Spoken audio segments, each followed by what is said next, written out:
contributed in this book with certain views. And the views are correctly stated. I don't think that fiscal policy works in the sense that the Keynesian textbooks say that it does. Therefore, I'm not in favour, in any circumstances, of what's understood as fiscal activism. Certainly not fiscal stimulus to boost demand, and it can be very dangerous and unwise to pursue this course of action. Now, what I'm going to do in the first few minutes is discuss the theory of fiscal policy, although in my view the theory of fiscal policy isn't awfully clear. And if I'm unfair to the theory, then, well, you can come back afterwards and tell me so, but I kind of come across three versions of fiscal activism. The first one works by the level of government spending. In other words, there's some relationship between the level of government spending and the level of aggregate demand.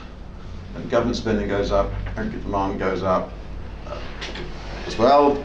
And of course, I am aware of the textbooks in principle by some multiple of autonomous spending and so on. And I'll just talk about that in a second. There's then a proposition that what's relevant is the level of the budget deficit. In other words, nations that have got budget deficits should in some sense have more buoyant demand than nations that don't have budget deficits. And then there's what I actually understand really as the more meaningful proposition, which is that the change in the budget deficit represents an injection of demand, and we really want to cut out the effect of the economy on the public finances and focus on the effect of the public finances on the economy. So we should really be talking about the change in the cyclically adjusted or structural budget deficit. And I would regard this third proposition as the one that kind of most heavyweight theorists would respect. I mean, just to get this clear, there are many people who said this sort of thing: Krugman et al., Martin Wolf, Dominic Strauss-Kahn. All these kind of people have endorsed this idea that it's the change in the cyclically adjusted deficit which represents the measure of fiscal policy. Now, I'm just very quickly going to say, maybe I'm being unfair and wrong, and I'm sorry I said I don't want to be interrupted, but to the first one, look, what the Keynesians, I hope agree, is that there has to be, the effect of government spending depends on taxes too. If government spending is a boost to demand, then taxes are a deduction from demand, okay? That's certainly what I was always taught when I was looking at the textbooks and so on. And if, for example, you have an increase in government spending and a larger increase in taxation, then normally one would regard this as net a withdrawal of demand from the economy. You can't just talk about the level of government spending by itself. Now, of course, I'm aware of this chap Havelmo, who's pointed out that the taxes are on income that to some extent would have been saved. Okay, I know that, and I'm all aware of the balanced budget, multiples kind of stuff. Nevertheless, if you have a very large increase in taxes, so it's exceeding the effect of the savings, larger than an increase in government spending, you can have an increase in government spending, and on the Keynesian own logic, this shouldn't be stimulatory. And I'd have thought that, I'd hope most people in the room would agree with that. And so this idea that you can just talk about national income as a multiple of autonomous demand seems to me to be a rather strange formulation. But as I say, I find the whole theory a little bit flaky, to be perfectly frank. Then we get this notion that, I'm just trying to get this right.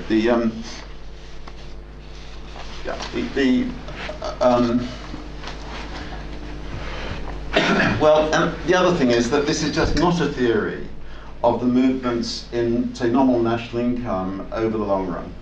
You can't get that from these fiscal policy ideas at all. I'm not aware of anybody trying to explain movements in that normal national income over the long run by resort to what's happening to government spending. And in this, of course, implicitly, I'm contrasting it with a monetary theory, which is, of course, all about the determination of nominal national income in the long run. Okay, there's then this idea that the deficit by itself, the level of the deficit, is what matters. What he wanted to source, Robin Matthews had said things like this in some of the work he did on Britain in the post-war period. The idea, I suppose, is that there is this theory of the income expenditure output circular flow.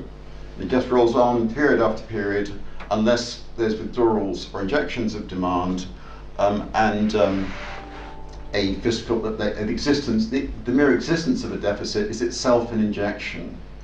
Now, I'm not going to spend any time on this simply because it's obviously wrong.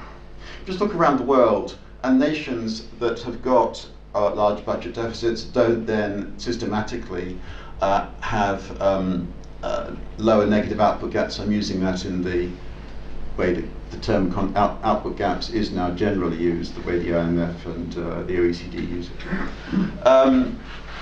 You just don't see this relationship. It's often the case that nations that have got large budget deficits also have got, stonking demand deficiencies. And for me, as a commentator in the mid-70s, we had around the world at the time completely unprecedented budget deficit levels in combination with recessions, and ever since my 20s, I just don't take any notice of this. It's ridiculous. So then we come on to what I suppose is the sophisticated idea about that it's the change in the structural deficit that really matters. And as I said, many people refer to this, and it's important to use the cyclically adjusted concept. Now, I have difficulties with this at a conceptual level. Again, there's this problem about the real nominal ambiguity, and you cannot possibly use this theory to explain movements in nominal national income in the long run. It just isn't applicable. It clearly is applicable in relatively short run periods, which indeed is normally what it's said to be applicable to. But I then have a difficulty which is rather perhaps, and also can I just say something which is important for the later discussion, that it's clearly implied by the people who believe in this theory that if you get a sequence of years in which, for example, the deficit is being reduced or the surplus is being increased, in other words, policy is deflationary, at the end of this period the economy should be absolutely crippled by the lack of demand. All right? And this is quite important understanding the background to the 364 and 981, and again what Martin Wolf said in the FT in 2010-2011 about George Osborne's planned years of austerity, so-called. I'm going to pick this up later in my discussion with Robert's points. Now, the other problem with this is much, I seem to be the only person who's noticed this. Look, suppose that the corporate sector has a big increase in investment and a big increase in its financial deficit, then logically this should be symmetry in just the same way as government spending. In other words, when a private sector, one of the private sector, bits private sector, the household sector or the corporate sector expands its financial deficit, there should be symmetry on the same logic that applies to fiscal policy. Look, I mean, the only kind of people who tried to build something out of this stuff is actually the New Cambridge people in the 1970s, as far as I know, because there's just a very simple logical objection. If we cut out the external side, the sum of financial surplus and deficits in the economy is nil. You can't generate something out of that. Okay? And so to me, there is something deeply unsatisfactory about this logic of although this is the theory that's usually put forward, I'm very, in a sense, puzzled by it and underwhelmed by it. Okay, so you'll gather from all this that I'm pretty skeptical, cynical, and so on about fiscal policy, and indeed I have been really ever since I started sort of commenting on these things as a very young man on the Times in the early and mid 1970s. So there's no point in it. Look, just forget about this stuff. To me, this theory just doesn't click. But then it's dangerous, because the problem with large budget deficits, let's suppose you just get this relentless advocacy of fiscal reflation. So you get large budget deficits, there is a risk of forfeiting market confidence, you then have an increase in the real interest rate on the debt, and you get the risk of an explosion in debt. And it's not controversial, it's just simple algebra, that if the rate of interest on the public debt exceeds the rate of growth of the economy in everything in real terms, a nation has to run a primary surplus to stop the debt to GDP ratio exploding. In modern Europe, the trend rate of growth of real output is 1%. So, I would say certainly 1.5 at the outside, 2.5% if you include Eastern Europe, is still catching up. So it's very low.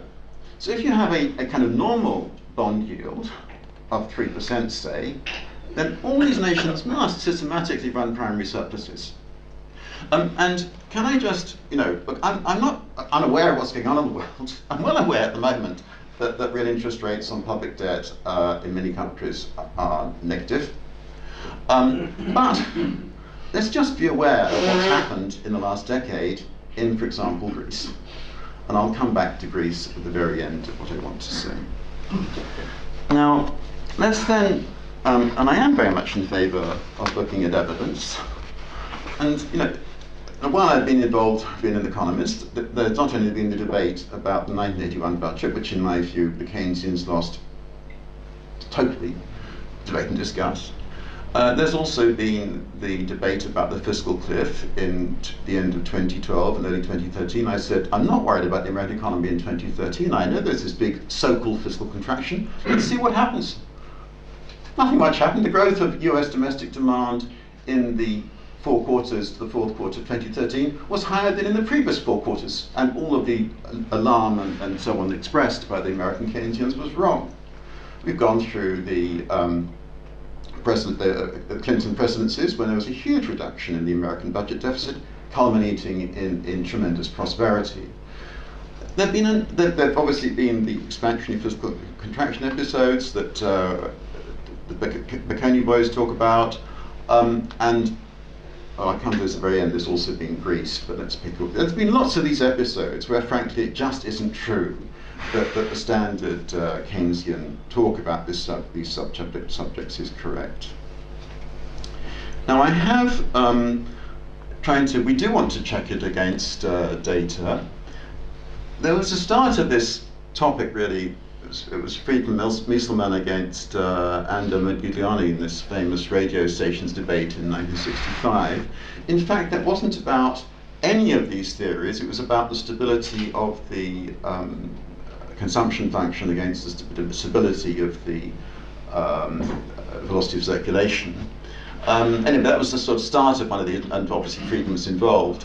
It seems to me that the Bocconi boys, what they've done, I call them the Bocconi boys, that what they've done is actually in a way much more important. And the book came early this year by Alessina Favera and Giovazzi was just terribly important. They'd looked at just dozens, they say 200, episodes of medium-term fiscal consolidation, and they had found examples of expansionary fiscal contractions. The focus was not actually on the budget deficit as such, it was on this point about whether spending cuts or tax increases the better way. But at any rate, they have injected this phrase, expansionary fiscal contraction, into the debate. Part of the trouble in all of this is that particularly adjusting budget deficit and budget balance numbers is difficult. It's very labor intensive in terms of hours of time required to adjust the crude budget balance numbers into particularly adjusted figures. And I suspect that's why Friedman never did it.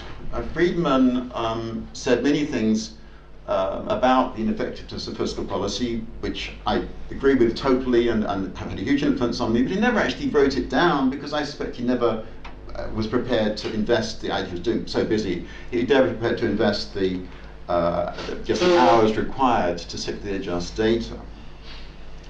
But the IMF now does it for us, okay? And the data aren't quarterly, and so comparison with monetary effects, monetary effect of money on nominal GDP, is hampered by that.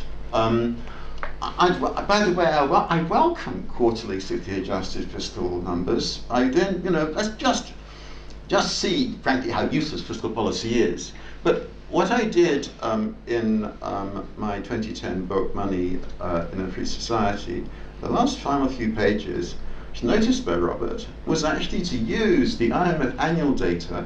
I was very lazy, frankly. I just regressed the change in the output gap, again available for the IMF, against the change in the fiscal deficit, particularly adjusted. Very easy exercise given the data provided by the IMF.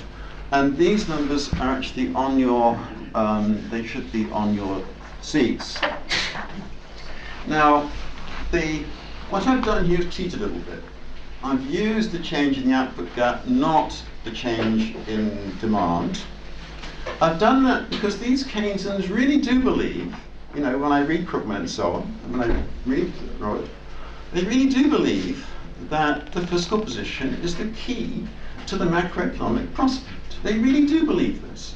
So if it's the case that fiscal policy is so important, then let's just try this out. Is it really the case that when there's so-called expansionary fiscal policy, there's an increase in the positive output gap, or a reduction in the negative output gap?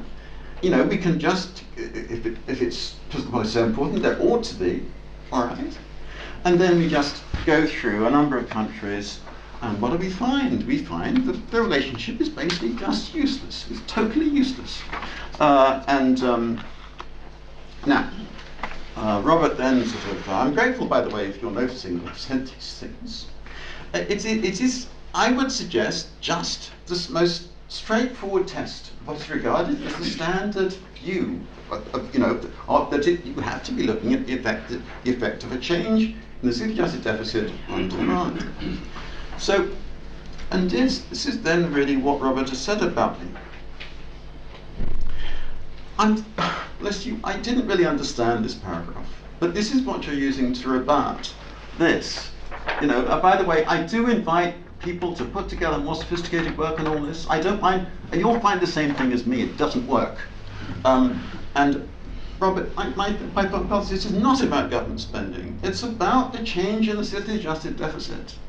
Okay.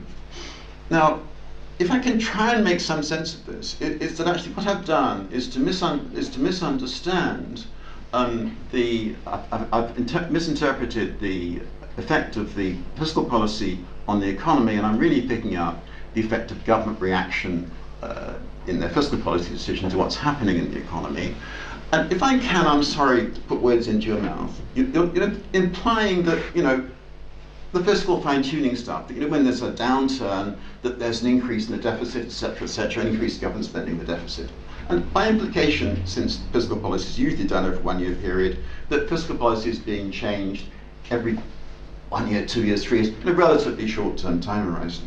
In other words, if I can make some sense of this, it's that there are not long periods of years, like 6, 7, 8 years, in which the change in the deficit is all in one direction. Okay, well then let's get out the evidence. Just check the evidence. And that's what I want to do in the final 5 minutes. I'm going to have a bit of a problem, but still. Okay, so just move on quickly. In other words, what he's saying is medium-term fiscal consolidations are implausible. Well, actually, they're not. I mean, and of course, this is what the Bocconi economists have found. There are lots of examples of these medium-term consolidations. Okay, so I actually wrote something in 2015 all about this, really about the UK and the US, and I'm going to concentrate on those now. I took 5-year moving averages of changes in the output gap and changes in the cyclically adjusted position, including, of course, the long Clinton presidency, 8 years in which basically fiscal policy was always contractionary. I actually did find a good relationship. So this 5-year average of US numbers, 1990 to 2012, and you might say this is excellent. I've got a t-statistic of 6.48. I've got I've got an R squared of 0.67. I've got a value region coefficient of 0.64. But it's positive. It's positive. It should be negative if anything were true. This is exactly what you found in reality in this period. That when the US government was bringing its deficit down, it had above trend growth. This is the UK. We have these long periods of years, this is the 1980s, in which the relentlessly, year after year, it's the Thatcher period until the late 80s, the structural deficit was being reduced. So ending, of course, in a balanced budget and surplus in 88, 89. The effect on the output gap, positive period.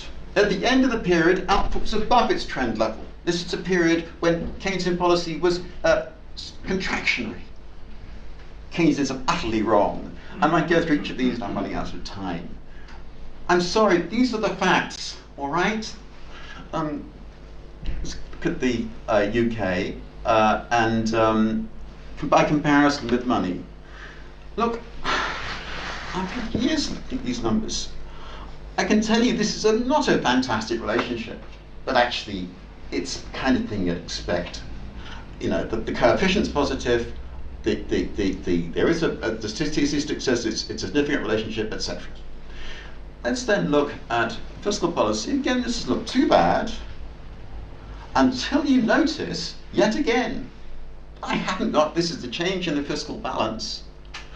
There should be a negative thing over there and a positive thing over there for the Keynesian thesis to be correct. That's not what we've got. It's just positive axis, the same thing. When there is restrictive fiscal policy in the way that Keynesians normally understand this subject, there's above trend growth.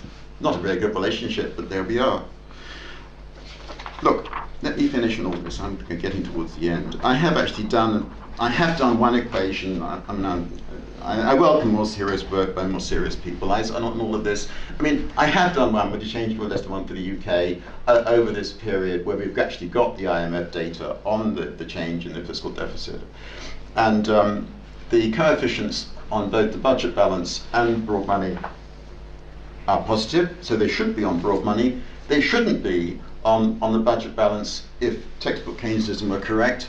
You'll see also the t-statistic on broad money, not too bad. T-statistic on fiscal, this is rubbish basically. Look, there's just so much evidence of this sort. Let me finish by saying that there has been, in the last few years, so much disappointment and battle and debate, a miracle. Sorry. There's been a miracle in Greece. Greece in April 2010 had a yield on its government bonds of over 30%, 10-year government bonds. Today they are about, I think, 1.5%, 1.75%. Now it may well be that the people who are holding these bonds are kidding themselves. Nevertheless, what's happened with Greece is they now have a sustainable fiscal position, because the debt may be 175% of GDP, but with a bond yield at that level, they can service it. And so they return the land of the living, economic growth returns, etc. This is a case of extreme fiscal austerity. And I'm sorry, it's worked. So my conclusions of all this are that, quite frankly, the standard fiscal Keynesian story, going back to Samuelson, is wrong from top to bottom.